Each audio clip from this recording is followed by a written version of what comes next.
안녕하십니까. 자, 이번에 보실 내용은 우리 교재 151페이지 25번입니다. 이제 고위공무원단인데, 이 고위공무원단 제도도, 자, 기존에 이제 우리나라 1급부터 3급까지 1급, 2급, 3급 계급 구분이었죠. 근데 이제 1급, 2급, 3급 공무원들은 계급 구분 없애고 전부 다 고위공무원단이라는 하나의 거대한 풀 속에 통합 관리하겠다는 거죠. 그래서 이제 1번 보시면 이제 옳지 않은 거 물어보고 있는데, 이제 고위공무원이 되기 위해서는 이제 고위공무원으로서의 이제 그 능력과 자질을 갖고 있는지 일종의 교육 뭐 이런 것들 이제 이수해야 되고 영양평가를 통과해야 됩니다. 2번에 이제 고위공무원단 제도가 맨 처음 도입된 거는 미국이죠. 1978년. 이 미국의 고위공무원단 제도, 이 1978년 SES라 그러는데요. 이 전통적인 미국의 직위분류제가 갖고 있는 문제점을 극복하기 위해서 계급제적인 요소로 도입한 거예요. 미국은. 그래서 미국의 고위공무원단 제도는 역관제적인 요소가 혼재되어 있고, 4번은 방금 말씀드렸죠. 이제 카터 행정부 시기인 1978년도에 공무원 제도개혁법. 자, 3번이 틀렸는데 우리나라는 언제냐 하면 이 이명박 정부 때가 아니고 이 행정개혁과 관련해서 이 중요한 개혁들, 이런 것들은 다 뭐냐면 DJ 노무현 정부 때 이 대대적으로 진행이 됐어요. 그래서 사실 뭐 이 이명박 정부 또 박근혜 정부 이쪽에서는 이 행정개혁과 관련해서는 크게 중요한 제도들이 별로 없어요. 그래서 이 고위공무원단 제도도 역시 2006년도 이 노무현 정부에서 고위공무원에 대한 성과 책임, 개방, 경쟁, 그리고 뭐 범정부적인 통합 교류, 이런 목적으로 이제 시작이 된 겁니다. 27번 보세요. 우리나라의 옳은 거 물어보고 있는데 1번은 틀렸어요. 이 고위공무원단 제도는 국가공무원법에 도입된 거 맞아요. 그래서 국가직 공무원만을 대상으로 하는데, 국가직 공무원은 중앙행정기관의 실국장 자리에 배치가 되거든요. 동시에 국가직 공무원들이 기존의 1급부터 3급까지의 공무원들이 중앙행정기관의 실국장 자리에도 가지만 지방자치단체의 부지사나 부시장에 가기도 하게 해요. 행정부시장, 부지사. 그래서 1번은 틀립니다. 고위공무원단 소속 공무원은 중앙행정기관에 근무하는 일반직 3급 이상. 만 때문에 틀려요. 일반직도 있고 계약직도 있고 특정직도 있어요. 별정직도 있고. 그 다음에 3번 고위공무원단 소속 공무원은 모두 계약직이 아니죠. 일반직, 특정직, 계약직 모두 다. 그리고 직무 등급에 의해서 구분이 되죠. 4번 이 고위공무원단 소속 공무원도 직업공무원입니다. 그래서 직업공무원에서 신분과 정년이 보장이 돼요. 하지만 이제 그 전에 능력이 부족하다 그러면 이제 적격 심사를 통해서 이제 퇴출시키겠다는 거죠. 그래서 3번만 맞습니다. 고위공무원단으로 들어오는 거는 총 3가지 경로가 있죠. 이제 개방형, 직위공모, 나머지는 부처 자율인사. 그래서 2번만 맞습니다. 2번만, 27번은 나머지는 다 틀리고요. 자, 29번이요. 개방형 임용제도에 대해서 옳지 않은 거. 개방형은 폐쇄형하고 반대적인 표현이죠. 개방형을 하는 가장 큰 이유는 민간 전문가가 공직에 들어오기 쉽도록 함으로써 공직의 전문성을 높이겠다는 게 목적이에요. 그래서 1번 전문성이 요구되는 경우 이제 공직 내부뿐만 아니라 외부의 전문가, 민간 전문가. 2번 유능한 전문가를 경쟁을 통해서 도입한다. 그리고 우리나라도 역시 공직의 전문성, 경쟁력 강화를 목적으로 99년도에 시작이 됐죠. 개방형은 직위분류제와 결합이 됩니다. 개방형은. 그래서 이 프랑스, 독일, 일본 이들은 이제 직위분류제가 아니라 계급제, 이 폐쇄형 나라들이죠. 개방형이 아니고. 그래서 4번이 틀리고요. 자, 31번 보시면 인사제도와 관련해서 옳지 않은 거. 직업공무원제가 성공하려면 이제 연령 상한제를 폐지해야 하는 것이 필수적이다. 이렇게 이 지난 시간에도 잠깐 언급한 것 같아요. 직업 공무원제는 젊은 인재가 공직에 들어와야 되거든요. 그래서 이제 이 공직에 들어올 수 있는 연령 상한을 정하죠. 연령을 제한합니다. 폐지하면 안 되고. 좁은 의미로 본다면, 엄밀한 의미의 직업 공무원제는 젊은 인재가 공직에 들어오도록 하기 위해서 연령 제한을 심하게 해요. 그 다음에 뭐 2번 대표 관료제는 이제 관료들이 출신 집단의 가치와 이익을 대변하리라는 기대에다 동그라미 하시고, 이게 바로 소극적 대표가 적극적 대표로 연결된다는 전제죠. 출신 배경하고 관료들 간의 행동 간에는 밀접한 관련성이 있다라고 하는. 3번 역관주의를 하게 되면 행정의 대응성은 높아지죠. 4번 폐쇄형은 누구한테 유리한 구조입니까? 기존 공무원들한테 유리한 구조죠. 승진할 자리가 보장이 되죠. 하지만 개방형을 하게 되면 민간 전문가가 이제 내가 승진할 자리 치고 들어오죠. 그래서 폐쇄형은 내부 승진 기회를 개방형보다 많이 제공하는 거 맞고요. 33번 옳지 않은 거요. 직위분류제는 직무급을 동일 직무에 대한 동일 보수 원칙이라 그래요. 동일한 책임도 분란도를 갖고 있으면 보수를 같게 지급하는 거죠. 자, 그럼 우리나라 동그라미 2번. 우리나라는요, 계급제가 기본이에요.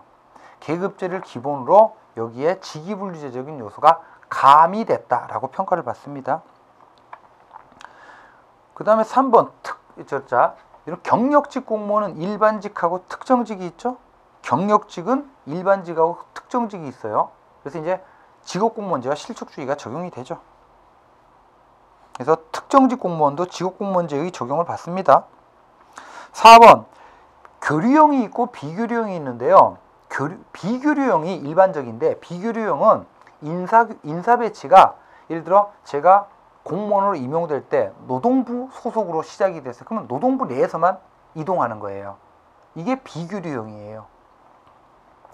그래서 비교류형은 교류형에 비해서 이제 승진 기회 형평성은, 예를 들어 승진이 잘 되는 부처에 들어가면 쭉쭉 나가는 거고, 뭐 승진 적체가 심한 부처에 들어가면 승진이 안 돼 버리는 거죠. 그래서 이제 승진에 있어서 불공평, 이런 걸 이제 가져오죠.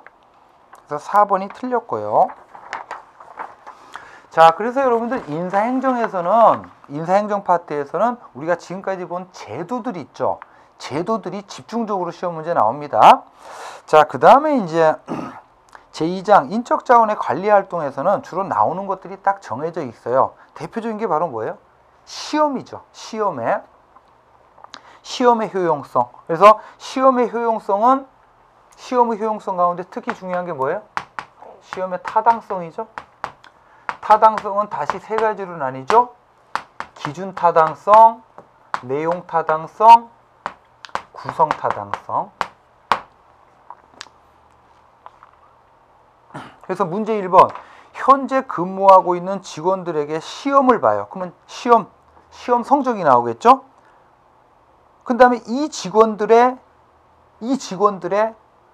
지난번 근평 체크하시고, 이건 근무 성적이죠? 이 둘 간의 비교. 이건 이제 타당성이죠. 그래서 이제 타당성, 특히 타당성이다 그러면 기준 타당성인데, 기준 타당성이란 뜻이 뭡니까? 시험을 보면 성적이 나오죠. 이 시험 성적이라는 일종의 예측자하고 이걸 통해서 뭘 보려고 해요? 이 사람이 공무원이 있을 때 얼마나 근무 실적을 나타낼 것인지, 이게 일종의 뭐예요? 시험을 통해서 보려고 하는 기준자죠. 이 둘 간의 부합성으로 판단하는 게 기준 타당성입니다. 이 기준 타당성이 타당성의 대표예요. 3번. 자, 측정 도구. 시험 성적이죠. 이게 어떤 변수값? 근무 실적. 어떤 변수값? 대표적으로 근무 실적이나 능력 같은 거. 이게 기준자죠. 이걸 얼마나 정확하게 측정하고 있느냐. 기준 타당성. 하여튼 요 타당성은 시험 문제 많이 나오는 거니까, 자주 나오는 거니까 잘 좀 정리를 해두세요. 자, 그 다음에 이제 문제 5번 가시면, 시험에 합격하면 바로 공무원이 되는 것이 아니라 15 수습을 거치죠. 수습. 그래서 수습은 이제 공개경쟁 채용의 경우에 적용되는데 6급 이하는 6개월입니다. 이 수습 기간 동안은 정식 공무원과 같은 신분 보장을 받지를 못해요. 그래서 이제 능력이 부족하거나 하면 이제 바로 잘려버려요. 그래서 15는 신규 채용자만을 대상으로 합니다. 동그라미 1번에. 시험이 불완전하니까, 시험이 완전하지는 못하니까 시험 합격자를 대상으로 일정 기간 동안 더 지켜보겠다는 거죠. 일종의 임용과정의 연장이죠. 그래서 적격성 여부를 판단할 수 있는 기회를 제공하고, 고위관리직 신규 채용에는 아까 제가 5급 이하의 신규 채용에만 적용된다 그랬죠. 5급 이하의 신규 채용에만. 그래서 이제 5급은 15가 1년이고요. 이제 6급 이하는 6개월이에요. 그래서 4번에 이제 채용시험 합격자를 대상으로 실시되다 보니까 신분 보장은 못 받는다 그랬죠. 그 기간 동안에. 자, 그 다음 문제 7번. 이제 승진과 관련된 건데요. 승진의 양대 기준이 두 가지죠. 연공서열, 선임순위, 그리고 그러니까 연공서열이 바로 경력 기준이죠. 그 다음에 이제 실적 기준이라는 게 있죠. 그래서 동그라미 1번 승진 기준으로 선임순위, 선임순위만큼 객관적인 게 없죠. 그 다음에 이제 동그라미 2번 승진 경쟁을 그 부처 내로 국한하게 되면 이거를 폐쇄주의라 그래요. 폐쇄주의. 그래서 당해 부처 직원으로 한정하게 되면 아무래도 이제 개방주의에 비해서 행정에 침체가 나타날 거고, 그 다음 뭐 3번 승진 임용은 일반적으로 뭐 이런 것들의 금평이 가장 중요하죠.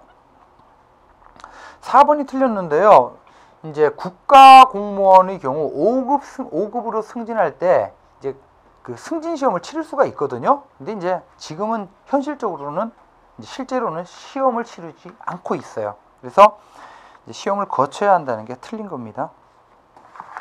자, 문제 9번이요. 여러분 이제 인사행정의 3대 변수다. 그러면 충원이라는 게 있고, 그 다음 능력발전, 그 다음 이제 사기라는 게 있는데, 여기 이제 세 가지 요소. 이 중에 능력발전, 사기. 자, 능력발전과 관련된 것이 아닌 거. 뭐 능력발전을 위해서 교육훈련, 금평, 제한제도 이런 거 맞죠? 반면 신분보장. 신분보장은 공무원의 권리를 보장하는 거지 이게 능력발전과는 관련이 없잖아요. 오히려 신분보장을 더 탄탄하게 할수록 능력발전 안 시킬 수 있죠. 침체되고. 자, 그 다음 이제 능력발전과 관련된 대표적인 제도가 근무성적 평정이죠. 그래서 이제 줄여서 근평이라 그러는데 11번 보시겠습니다. 다음을 설명하고 있는 근평의 방법은 뭐냐? 이거는 그냥 답이 뭐냐면 이제 발스라는 거거든요. BARS, 발스. 이거 이제 행태 기준, 이제 behavioral, 객관적인 관찰 측정을 통해서 바람직한 이상적인 행태가 무엇인지, 그렇지 않은 행태가 무엇인지에 대해서 객관적인 관찰을 통해서 앵컬드, 기준점을 잡아서 레이팅 스케일, 평정 척도를 만들어요. 그래서 행태 기준 평정 척도입니다. 그래서 특히 두 번에 이상적인 과업 행태가 무엇인지에서부터 바람직하지 못한 행태까지가 무엇인지에 관한 기준점, 앵컬드, 기준점을 통해서 평가 등급을 만드는 거죠. 그래서 행태 기준 평정 척도법이에요. 이 도표적 평정 척도법의 문제점 때문에 나온 거죠. 자, 이렇게 보시고 13번으로 가겠습니다. 다면평가제 자주 나옵니다. 다면평가제 13번. 자, 일반적으로 일면평가죠. 감독자 한 사람이 평가하는. 근데 이제 감독자뿐만 아니라 동료, 부하, 민원인이 함께 참여해서 평가하는 방법. 그래서 13번. 이렇게 함으로써 민원인도 평가에 참여하잖아요. 민원인도, 국민도. 그래서 뭐 국민에 대한 충성심 강화하는 데 기여할 수 있고, 이 다면평가제는 이 분권화된 팀제 같은 조직에서 그래서 동료도 평가하고, 이렇게 함으로써 이제 작업 집단의 팀워크. 근데 이제 문제점이 4번이죠. 이제 여러 사람이 평가하다 보니까 그 여러 사람들에 대해서 어떻게 인기 관리를 해야 되겠죠? 그래서 이제 목표 성취보다는 원만한 대인관계 유지에 극급. 3번이 틀렸습니다. 우리나라는 내부뿐만 아니라 민원인도 참여해요. 민원인도. 그래서 행정기관 내부자에 국한하는 건 아니죠. 자, 15번부터는 금평의 오류죠. 성실하다고 15번. 성실하다고 창의적인 건 아니죠. 어떤 평가 요소에 대한 평가 결과가 다른 평가 요소를 평가하는데 후광, 연쇄적으로 영향을 미치죠. 헤일로 에펙트, 헤일로 에펙트. 그래서 15번은 답이 1번입니다.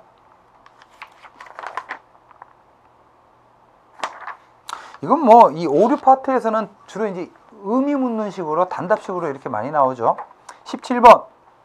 자, 언제나 후한 점수를 주거나 언제나 나쁜 점수를 주는 거. 다른 평정자들에 비해서. 예를 들어 평가자가 둘인데 A는 일관되게 엄격하게 영향, B는 일관되게 관대하게 영향을 보여요. 이걸 규칙적 오류라 그래요. 규칙적 오류. 단답식의 문제죠. 자, 19번으로 갑시다. 이 사기, 동기부여, 생산성 이거와 관련된 건데요. 1번 보세요. 이건 뭐 간단하게 좀 보시면 사기는 생산성을 높이는 데 있어서 충분 조건은 아니에요. 필요 조건이지. 그러니까 사기가 높다고 해서 언제나 성과가 높게 나오는 게 아니죠.